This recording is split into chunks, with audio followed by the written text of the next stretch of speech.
गुरु सवारे सत्संगी जनों, वाहिगुरु जी का खालसा, वाहिगुरु जी की फतेह। लड़ीवार विचार के तहत असी सुखमनी साहब जी के शब्दों की विचार नाल जुड़े हुए हैं और सारे कोशिश कर रहे हैं कि गुरु नानक साहब जी की सोच ने सुख सानू जो दिता है उस सुख नू प्राप्त करके उस सुख नू समझ के जिउण का साडा ढंग बदल जाए, असी गुरु के दसे हुए ज्ञान अनुसार जीवन नू गुजार के इस सुख की प्राप्ति कर लईए।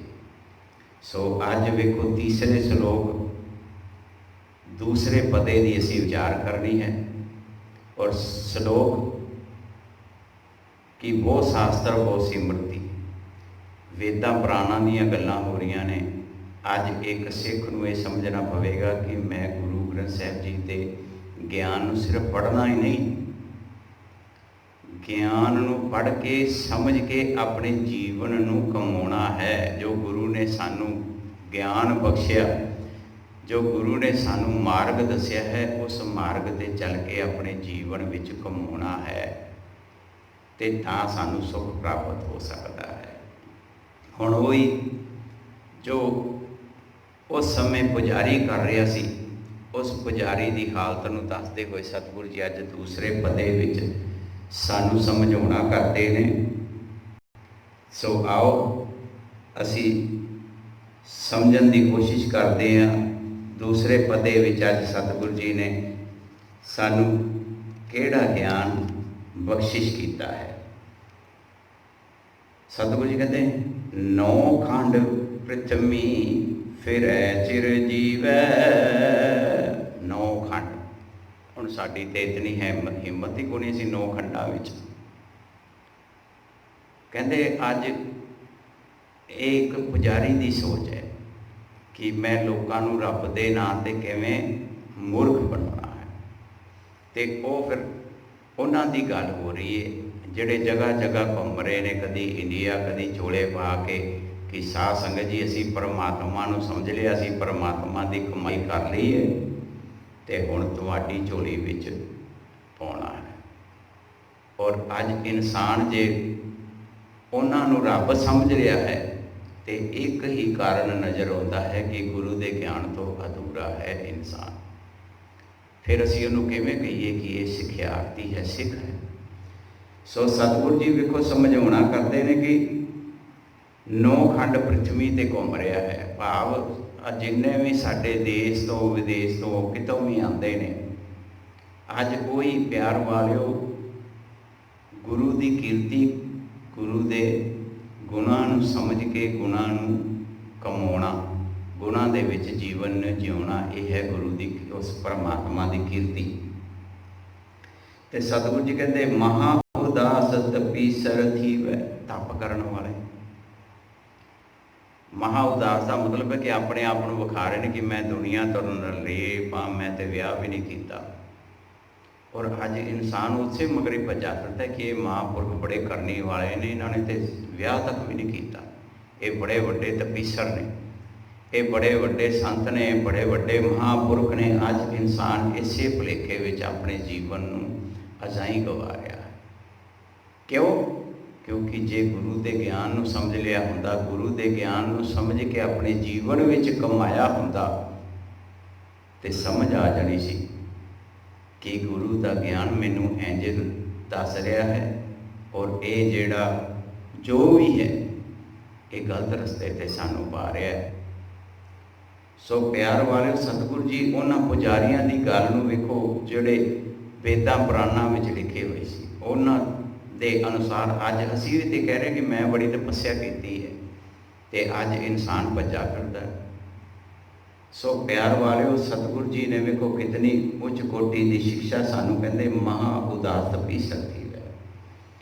अगन माए होवत प्राण कनिक असव हैवर भूमदान। लो जी,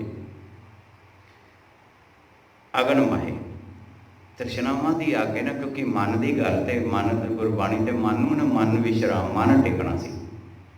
मन टिकाउणा गुरु कोल आके। पर वेखो इत्थे जदों हुण मैं ही कहां जी साध संगत जी मैं ते परमात्मा की प्राप्ति कर लई है, हुण मैं चाहुंदा कि तुसीं भी परमात्मा की प्राप्ति कर लो। तो लोगों ने कहना ज्ञानी जी तो बड़े पहुंचे ने, इन्हां ने रब की प्राप्ति कर ली। प्यार वाले भरिया होवे कबो ना डोले, जिहड़ा भरिया वो लोगों को फिर दसदा नहीं फिरदा, वो डोलदा नहीं। वो जिहड़ा मन के अंदर अपने खेड़ा पैदा होंदा है उसनूं बयान नहीं किया जा सकता। मन्ने की गत कही न जाए, उसनूं बयान ही नहीं किया जा सकता। सो सतगुरु जी कहते ने ये हुण गल हो रही ना दाना की, भूमदान, अज वो भी दान की खातर ही भजे फिरते हैं। दान भी मैनू उधरों भी दान मिल जाए, मैनू आ भी मिल जाए, फिर इत्थे कीर्तन भेटा नाल कोई ढिड नहीं भरिया तो फिर कहना साध संगत जी असी फलाना कार्य कर रहे हैं, गरीबों के विआह कर रहे हैं, असी ये कर रहे हैं, तो पर्ची कटा के अपने जीवन को सफल करो। और अज हर सिख भज रहा कि मैं भी वध तो वध दे के अपने जीवन को सफल कर लवां। उन्हां चीज़ों को वेखो सतगुरु जी अज सानूं न्योली कर्म करे बो आसन, जैन मार्ग संजम अत साधन। वेखो उन्होंने कर्मां की गल हो रही सारी पुजारीवाद की कि किवें दे मैं बड़ी तपस्या की जी, मैं गुफा विच बैठा, सारे उन्होंने चीज़ों का वेखो खंडन करते पे ने सतगुरु जी। क्योंकि लास्ट पंक्ति में असी समझांगे ना 8वें पदे 8 पदे ने और दूसरे पदे नूं अज असी समझण की कोशिश कर रहे हैं। निमक निमक कर शरीर कटावे, ढोंकी होमै मैल न जावे। देखो मन की मैल तो कदे जा रही नहीं। क्यों? असी इस शरीर के सुख नाल जुड़े हुए हैं और तुहानू भी इस शरीर के सुखों के नाल जोड़न की कोशिश कर रहे हैं कि साध संगत जी तुसी आ दान कर दिओ, वाहिगुरू ने तो तुहाड़ियां झोलियां भर देनियां। पर सतगुरु जी ने वेखो बिल्कुल क्लीयर कर दिता है भी अंदरों मैल तो गई नहीं, होमे की अहंग की हंकार की मैल तो खत्म ही नहीं हुई ना। जिहड़ा ज्ञान नूं प्रचार रहा है तो ना सुनने वाले ने, क्योंकि ज्ञान किहड़ा हो रहा है, गुरु के ज्ञान तो उल्ट गल्लां कीतियां जा रही हैं। जो गुरु नानक ने ज्ञान दिता उसनूं नहीं समझिया जा रहा, ना समझाया जा रहा। सो वेखो सतगुरु जी कहते लास्ट पंक्ति नूं हुण समझिए। वेखो 2 पंक्तियां विच सतगुरु जी सानूं निचोड़ दे दिते ने। एक सिख नूं सिक्ख्या दिंदे ने, हर के नाम संसर कछ नाहे, कि परमात्मा दे गुणा दे बराबर कुछ भी नहीं हैगा। प्यार वालिओ, जो परमात्मा दे गुण गुरु ने दसे ने उन्हां दे बराबर कुछ नहीं।